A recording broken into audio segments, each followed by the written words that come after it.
I finally finished volume 1 of Aristotle in the Great Books of the Western World set, and it only took me 10 years. I have thoughts. Allow me to share them with you.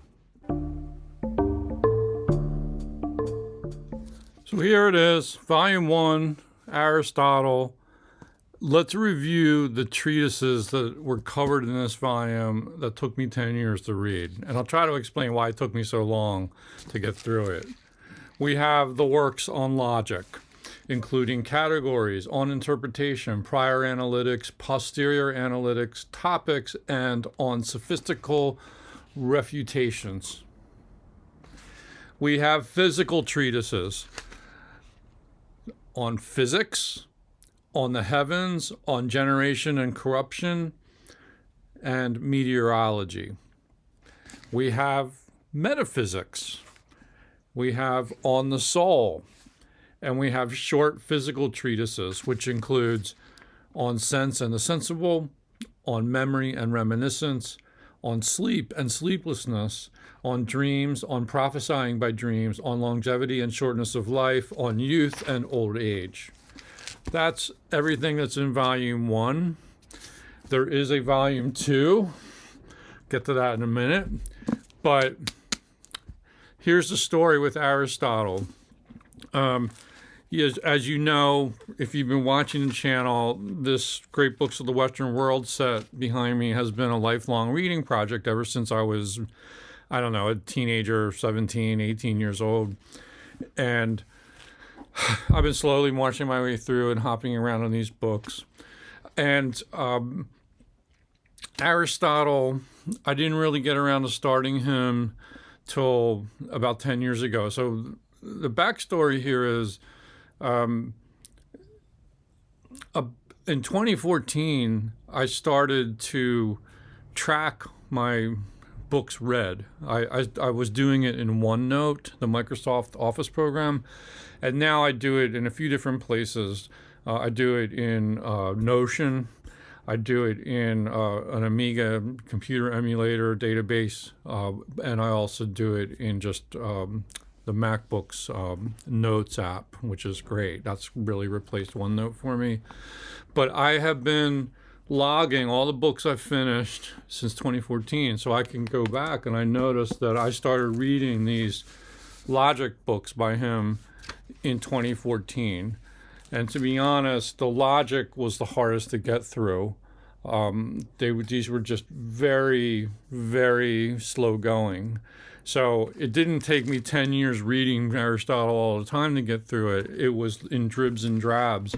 So, it took probably several years to do the logic books because I would just read a few pages and then quit for a while and come back weeks or months later. But I marched my way through those. The physical treatises, these actually from here on to the end was maybe within the last couple years. I'd have to go back and look at my notes, but these works moved a little more quickly. So I'd say in the last 2 to 3 years, I've made most of my headway through Aristotle. But he's just frightfully difficult, dense. But there's a lot of interest there. So now that I have read all this stuff in this volume, I feel a little bit entitled to share a few lukewarm takes with you on Aristotle. So indulge me if you will.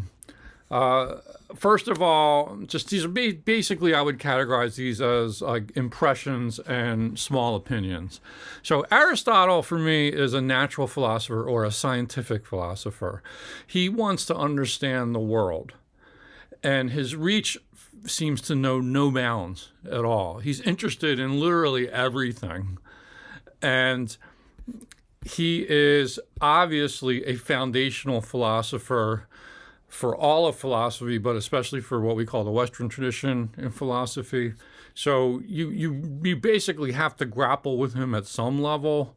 And, I'm not saying you have to read everything by him, but anyone who's studying philosophy or the history of ideas in the Western tradition really needs to acquaint themselves with Aristotle.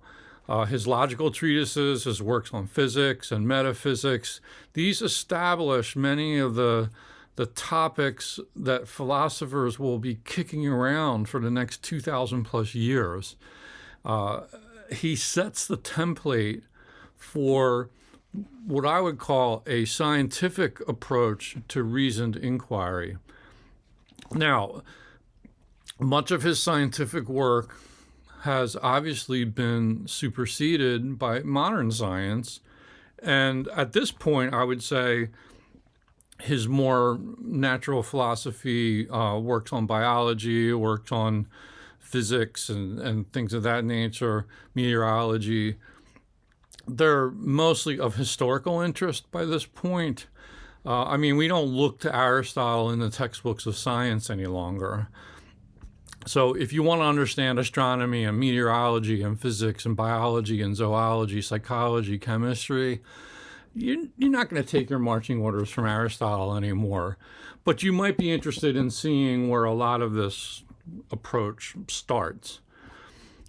And yet the genealogy is there. So I feel like Aristotle is the ancestor of a lot of that stuff.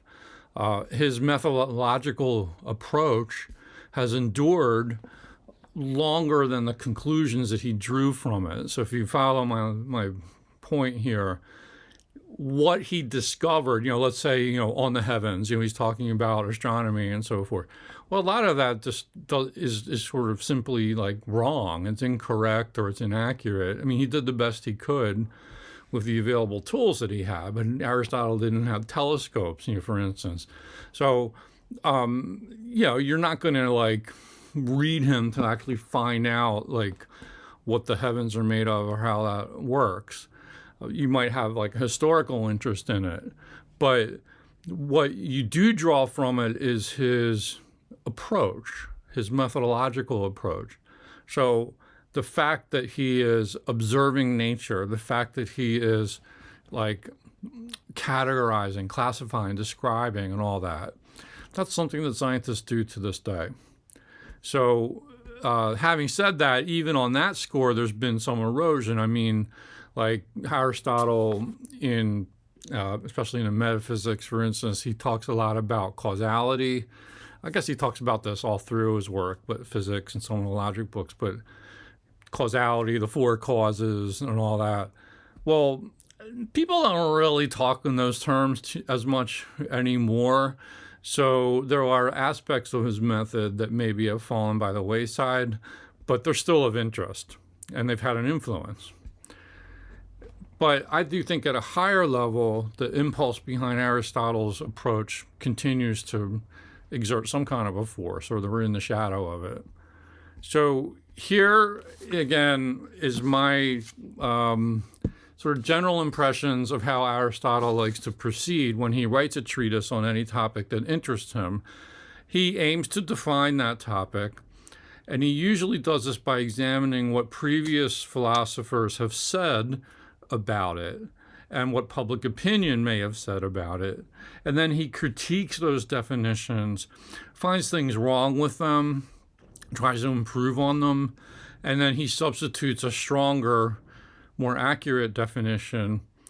And as he gets more precise, he gnaws through the flesh and the bones of this topic as he works through it. He analyzes, he probes, he observes, he describes, he categorizes. Oh, does he categorize? He classifies. He loves to do that. And he just does this until he has wrestled the topic and pinned it on the mat. He's not afraid also to question himself and note ambiguities and paradoxes.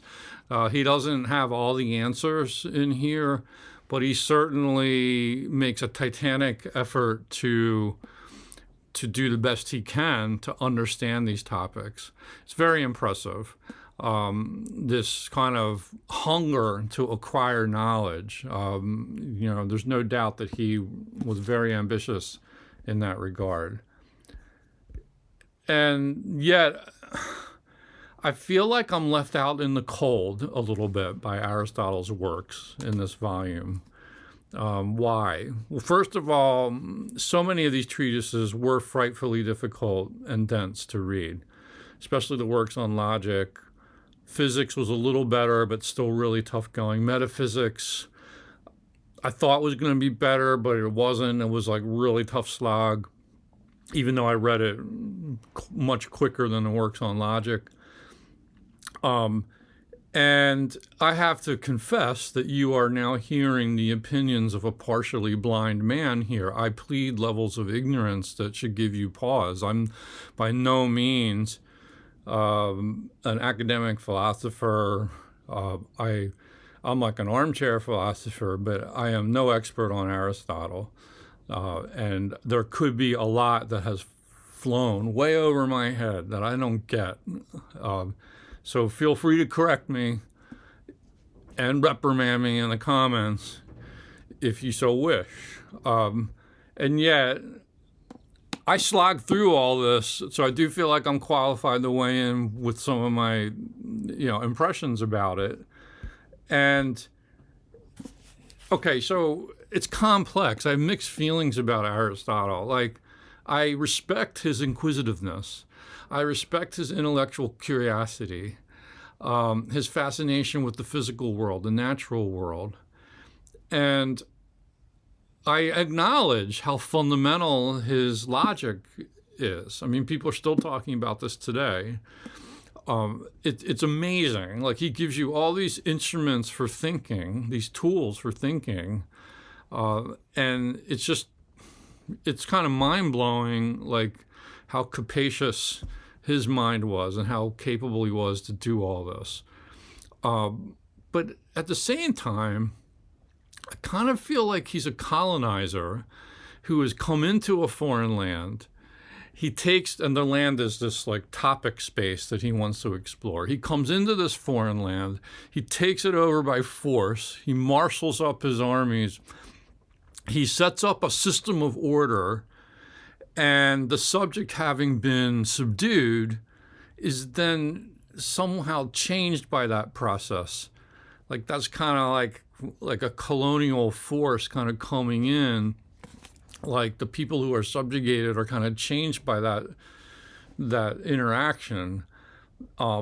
And Aristotle, he wants to understand his subject matter so comprehensively. And he does it within the parameters of this systematical approach. He's very consistent that way. Everything kind of links up here. He does that, but the subject, to me, my impression is the subject doesn't always feel entirely grasped in the process of that. It's kind of looked at in this certain way that he likes to look at it. But that doesn't mean we fully understand it or appreciate it. So it's understood within the terms of the system that he set up, and it's understood very well in that. But something important has slipped away, in my opinion. So call me a romantic. You can call me that. I am a romantic. I like the Romantic period.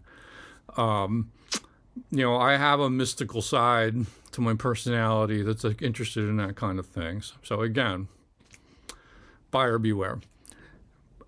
I feel like in his sort of exhaustive attempt to understand everything in this scientific way, science as he defines it back in ancient Greece, gone is the mystical, the magical, the special sauce of actually being and feeling in the world. I feel like that's been kind of drained away. It's not anything he's like particularly interested in.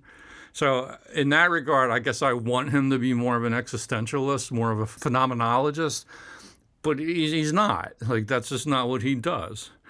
And for example, I noticed this feeling in me, this impression I got about like missing the special sauce. I noticed that particularly in his metaphysics and his treatise on the soul. So as he reasons his way towards this like final cause of the prime mover, the unmoved mover, which is as close as Aristotle gets to defining God as the first cause of everything that we have come to see in the world. I feel like his analytical method has kind of led him to that point where he has to kind of take that move to the prime mover. And this rigorous analysis that he goes through has required him to completely throw off or shed what I would consider the metaphysical plane of existence, like mystical wonder. I was expecting to learn more about that. There's the physical world, which he spends a whole treatise describing, like time and motion and causality and things like that. And then there's the metaphysical, which is like, what is that? The world of thought, the intellect, ideas, whatever kind of essences, as he would call it, form. These things you do learn about, but that plane of existence is something that I can only grasp to a small degree. And again, this might be my ignorance showing here, but it just didn't satisfy my hunger to see where he was going to take this. So coming back to the prime mover, for example, the uncaused cause, that feels to me like an assumption that he has to posit in order to solve a conundrum that he's made for himself of this like chain of causality. So he realizes like you can't just go into like an infinite chain of causality. It's got to start someplace. This motive power of the universe, the God function, as it were.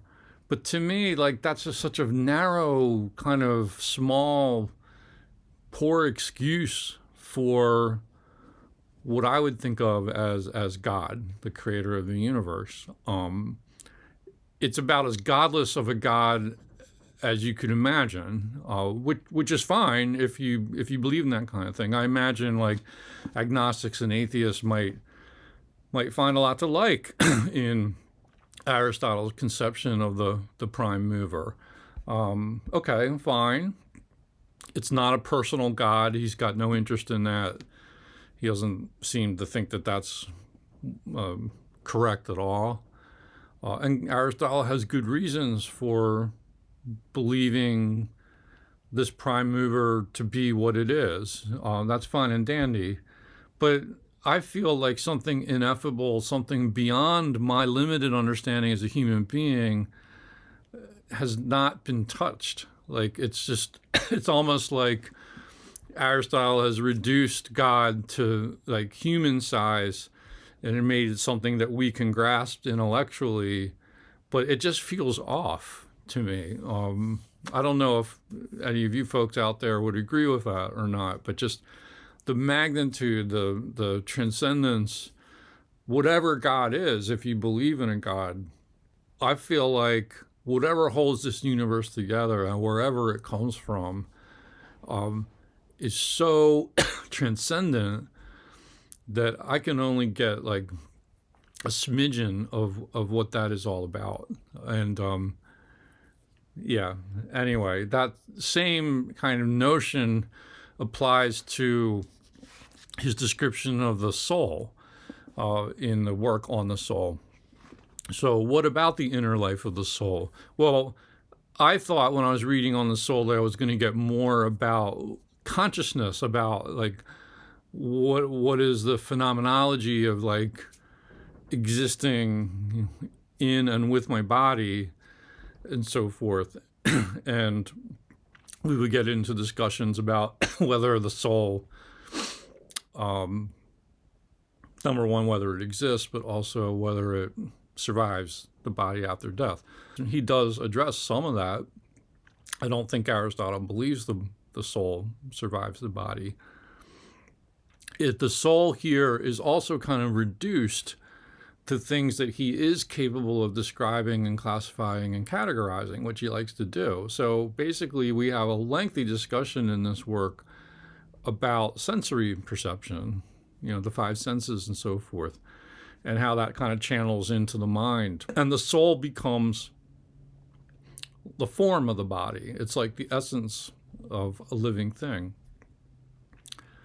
So Aristotle seems unwilling or incapable of really entertaining what I wanted them to talk about, which was the theme of consciousness, maybe the ghost in the machine.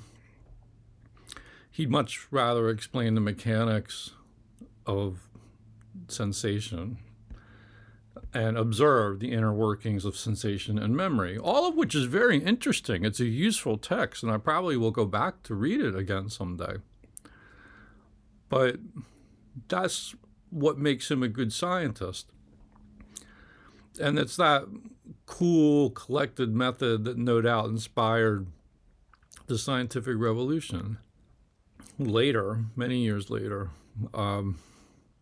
which ironically leaves Aristotle behind for better methodologies and greener pastures. So 10 years invested off and on with this.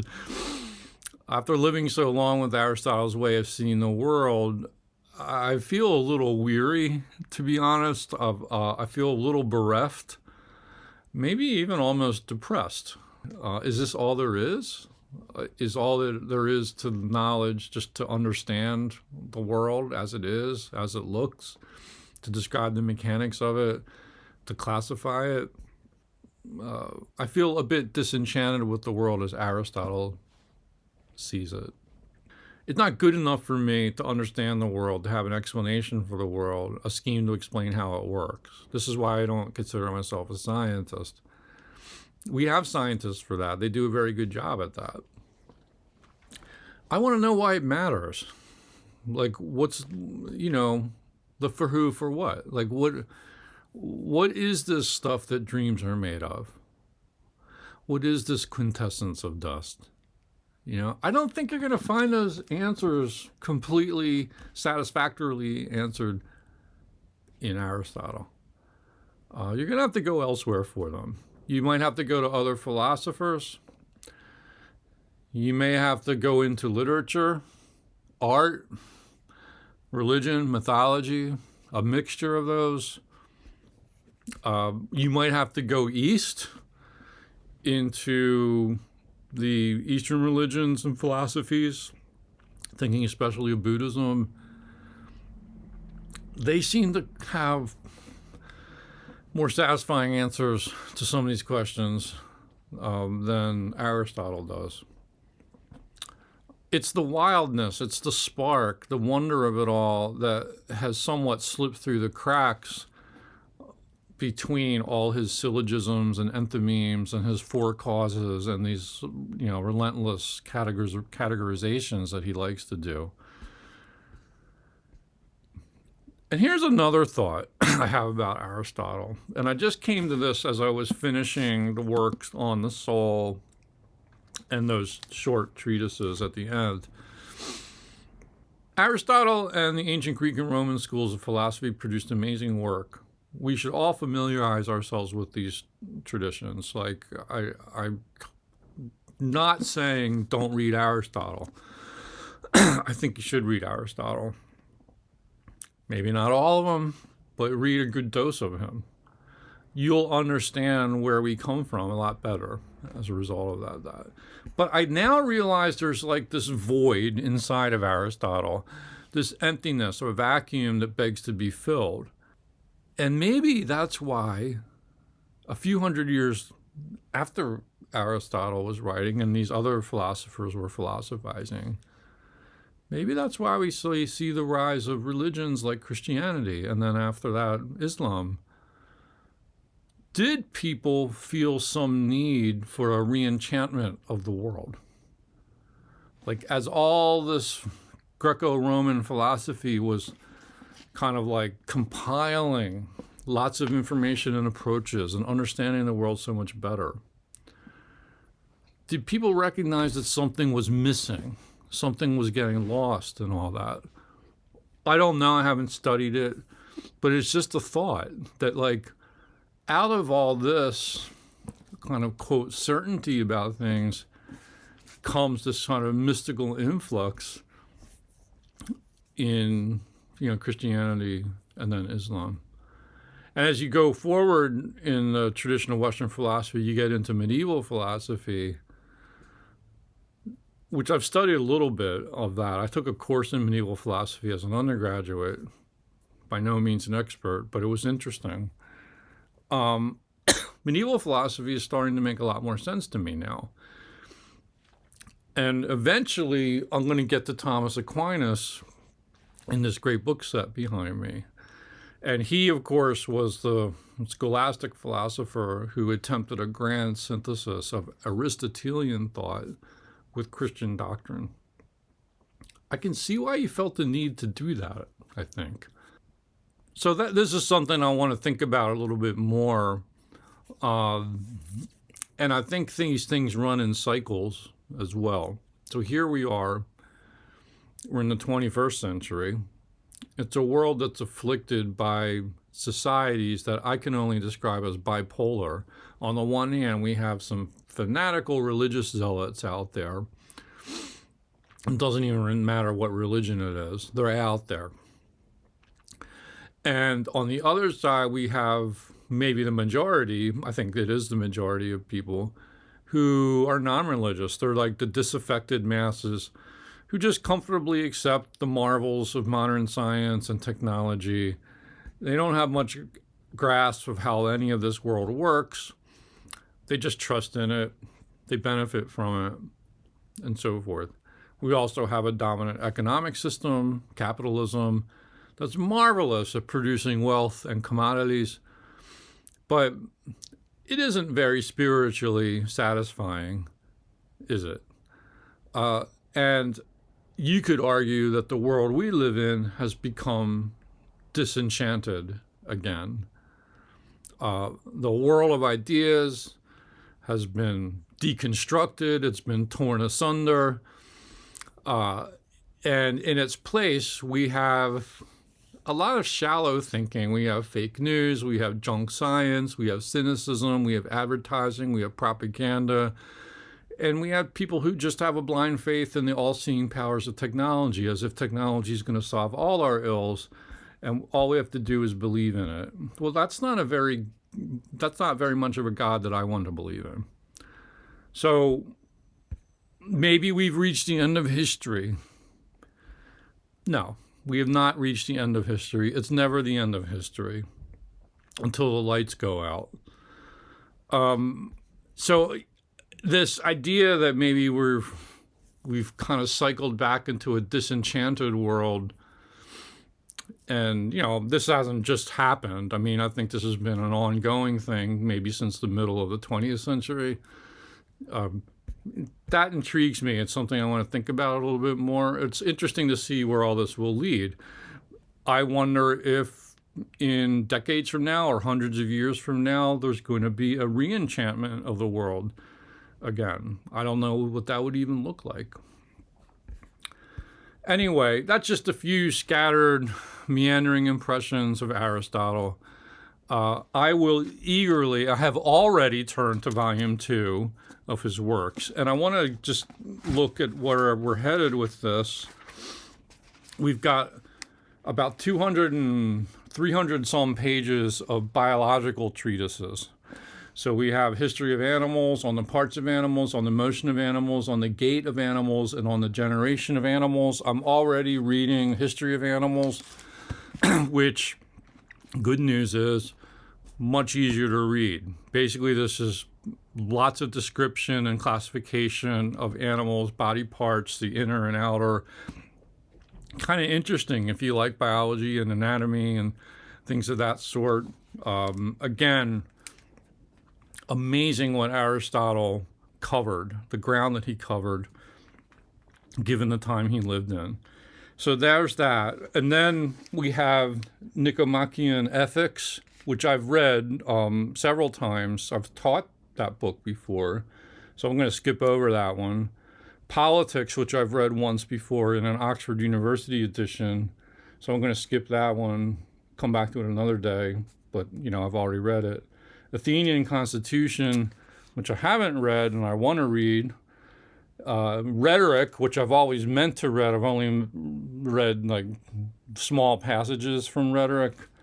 So that one I'll definitely read. And then On Poetics, I've read a few times, so I can skip that. So basically, good chunks of this volume I've already read, so it's not going to take me as long to get through volume 2. And I am fairly confident that I can get through volume 2 in less than a year. I'm even thinking I can get through it in a few months. So maybe by spring 2025, I'll be ready to move on completely from Aristotle for a while. So I'm going to put volume 1 back on the shelf here. And now it's your turn to weigh in and let me know what you think of Aristotle. Have you read any of these works from volume 1? What is your take? Like, am I kind of way off base with this? I don't know if these impressions are going to really resonate with anybody, but that's why I put it out there. It's just a conversation.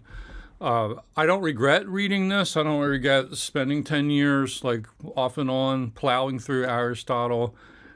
A lot of these books I'm not going to go back to, I can safely say. Some of them I might. Like, I can see going back to metaphysics, trying to understand that a little better. Maybe physics, definitely on the soul, some of the other shorter pieces. The logic books, I don't know. I'm not a professional analytical philosopher or mathematician. I think I can, probably set those aside. But what do you think? Please respond in the comments. And I hope you like and subscribe if you haven't already. It builds support for the channel. If you like videos like this, you want to hear more, give me some feedback. Thanks so much for watching. I appreciate it. Bye-bye.